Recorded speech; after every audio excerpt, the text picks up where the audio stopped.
Hi guys, আজকে Kuala Lumpur মালয়েশিয়াতে আমাদের ডে 2 রেডি হয়ে হোটেলের লবিতে কারের জন্য ওয়েট করছিলাম। আর বলতে বলতে কারও চলে এসেছে আর এদিকে পৌঁছেও গেছি। ক্যান ইউ ইমাজিন কোথায় এসেছি?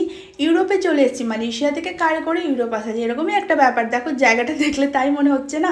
এটা হচ্ছে একটা মালয়েশিয়া কুয়ালালামপুরের ভিলেজ, যেটার নাম হচ্ছে বুকিট টিঙ্গি। এটা একটা ফ্রান্স স্টাইলে বানানো, ইউরোপিয়ান স্টাইলে বানানো একটা ভিলেজ, যেখানে সমস্ত বিল্ডিং এরকমই দেখতে, একই রকম দেখতে। এত দারুণ জায়গাটা, যেখানে না এলে আমার তো মনে হচ্ছিলো এই ট্যুরটাই পুরো বৃথা হয়ে যাবে। এত ভিডিও দেখেছিলাম না, ভেবেই রেখেছিলাম গিয়ে এই জায়গাটা যাবোই। আসতে একটু টাইমও লেগেছে, 1.5 ঘন্টার ওপরে, কিন্তু আসাটা পুরো ওয়ার্থ। মানে এত দারুণ জায়গাটা। এদিক ওদিক গলিতে আমরা ঘুরে ঘুরে দেখেছি, খাবার খেয়েছি, ভীষণ টেস্টি, মানে দারুণ লেগেছে। এসব জায়গায় চলে এলে কি আর ফিরে যেতে ইচ্ছা করে?